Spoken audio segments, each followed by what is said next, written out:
Hello everyone, welcome back to my YouTube channel.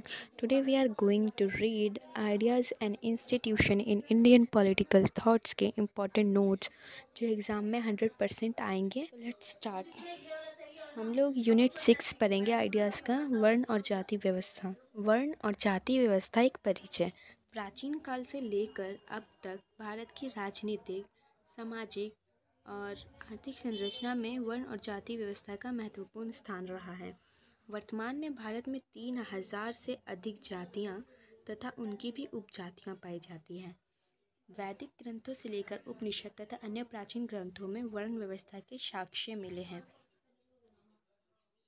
Sorry, ये typing mistake है. साक्ष्य मिले हैं जिसका मतलब है एविडेंस.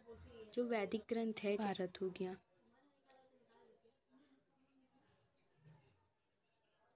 ऋग वेद जैसे प्राचीन ग्रंथ हैं उसमें वर्ण और जाति व्यवस्था के एविडेंस मिलते हैं कि प्राचीन में कैसी थी, मॉडर्न टाइम में आके कैसी हो गई, यानी वैदिक काल और उत्तर वैदिक काल में कैसी थी के बारे में हमें पता चलता है. और वर्तमान में जातियाँ कितनी हैं और तथा उनकी भी उपजातियाँ पाई जाती हैं.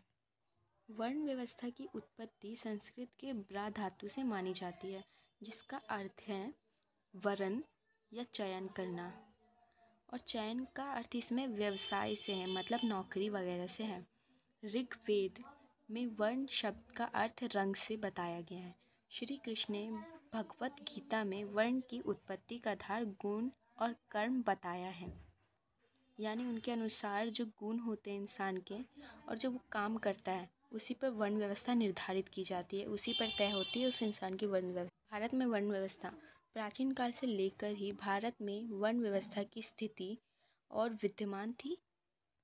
वर्ण व्यवस्था समाज को भीतर से विभाजित करता है.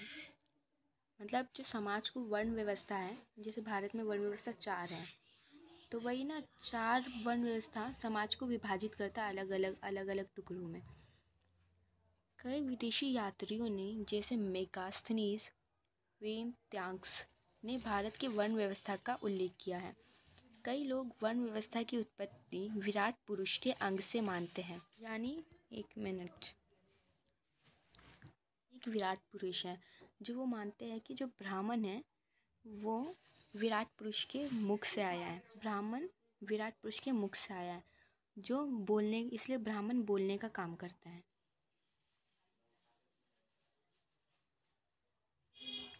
और जो क्षत्रिय है वो भुजा से आया है जो शरीर को सहायता देते हैं.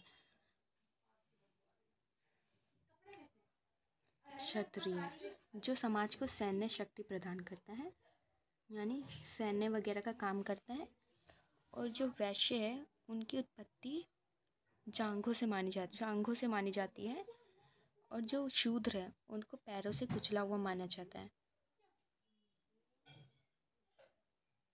यही ऐसे ही बताया गया कि विराट पुरुष है उनके शरीर से ही वर्ण व्यवस्था की उत्पत्ति मानी जाती है. वर्ण व्यवस्था भारत में वर्ण व्यवस्था की संख्या 4 मानी जाती है. वर्ण व्यवस्था सबसे ऊपर जो आते हैं वो ब्राह्मण आते हैं, सेकंड नंबर पे क्षत्रिय आते हैं, चौथे नंबर पे वैश्य आते हैं, और तीसरे नंबर पे वैश्य आते हैं और चौथे नंबर पे शूद्र आते हैं. जो शूद्र होते हैं वो जैसे कूड़ा करकट उठाना और छोटा नीचे जो बहुत नीचे काम होता है उनको वो करने को दिया जाता था. वैश्य जो होते हैं व्यवसाय वगैरह जैसे, मतलब थोड़े ऊपर थे, शूद्र से थोड़े ऊपर माने जाते. जो क्षत्रिय हैं वो वैश्य से ऊपर माने जाते थे, जो सैन्य शक्ति वाले जैसे सेना वगैरह मिलिट्री वगैरह में काम करते थे. और जो ब्राह्मण है वो बोलने, मतलब जैसे एजुकेशन हो गया, शिक्षा, टीचर वगैरह का काम करते थे, पंडित पुरोहित वगैरह का काम करते थे, और ये समाज में सबसे ऊंचे स्थान पर माने जाते. भारत में वर्ण व्यवस्था का उद्भव ऋग्वेद के पुरुष सूक्त में लिखा है कि वर्ण व्यवस्था को लेकर सर्वप्रथम परंपरागत मान्यता ये है कि विराट पुरुष के अंग से वर्ण व्यवस्था का उद्भव हुआ है. जैसे कि मैंने आपको पीछे बताया है कि वर्ण व्यवस्था का उद्भव कैसे हुआ विराट पुरुष से. महाभारत के शांति पर्व में भी इसका उल्लेख है.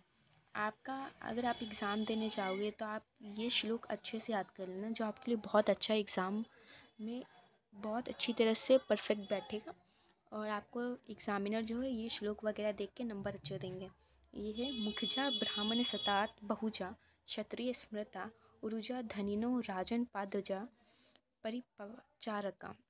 ये जो शांति पर्व है इसका मतलब यही है कि जो ब्राह्मण है वो सब उसकी उत्पत्ति बहुजा मतलब मुख से हुई है, मुखजा से हुई है ब्राह्मण की, और बहुजा जो है क्षत्रिय की उत्पत्ति हुई है, और स्मृता उरुजा धनिनो पादजा मतलब वैश्य जो है वो थोड़ा नीचे काम करते हैं और जो शूद्र है वो सबसे ही नीचे ज़्यादा काम करते हैं, यही बताया गया है। तो इसको आप अच्छे से ये श्लोक को अच्छे से याद कर लीजिए और एग्ज़ाम में अच्छे से अपना आंसर लिखेंगे।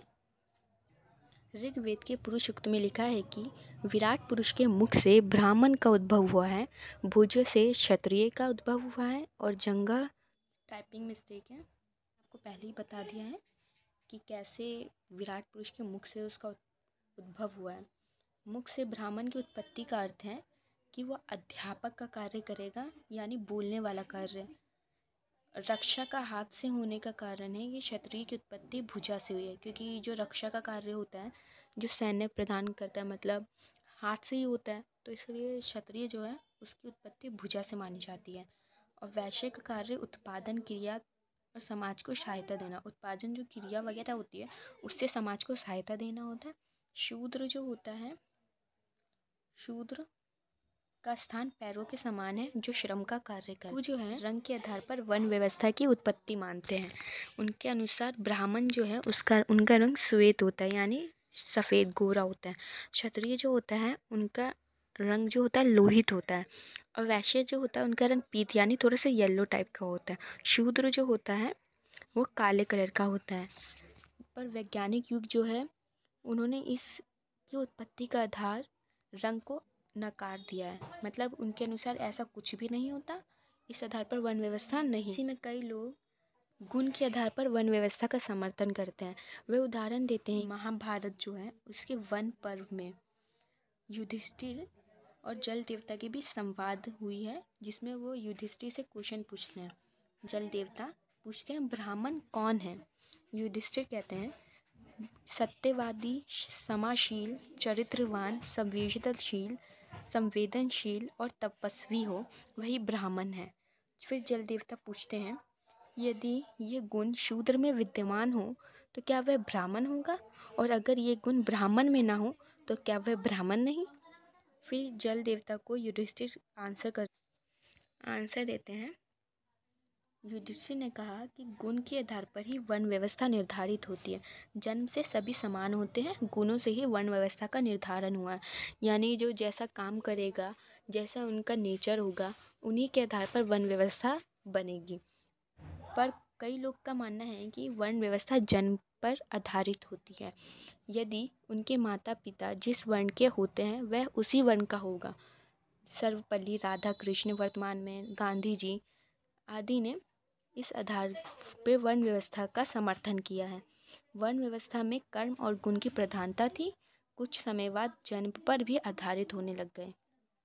कई जो लोग हैं इनकी युधिष्ठिर के जो ये बात है कि वर्ण व्यवस्था की उत्पत्ति से गुण के आधार पर मानी गई है, पर जो कई लोग हैं उसका विरोध करते हैं। उनका कहना है कि युधिष्ठिर जो इतना सत्यवादी है, समाशील है, उसमें सारे ब्राह्मण वाले गुण हैं, पर वो फिर भी कहलाए तो लास्ट में क्षत्रिय ही ना, ब्राह्मण तो नहीं कहलाए। इसलिए उनका कहना है कि वर्ण व्यवस्था जन्म के आधार पर ही होती है। वर्ण व्यवस्था का विकास एवं स्वरूप। ऐसा माना जाता है कि वर्ण व्यवस्था का आगमन भारत में आर्यों के आने से हुआ है। भारत में आर्यों का आना लगभग 4000 पूर्व हुआ। तब से लेकर आज तक वर्ण व्यवस्था विद्यमान है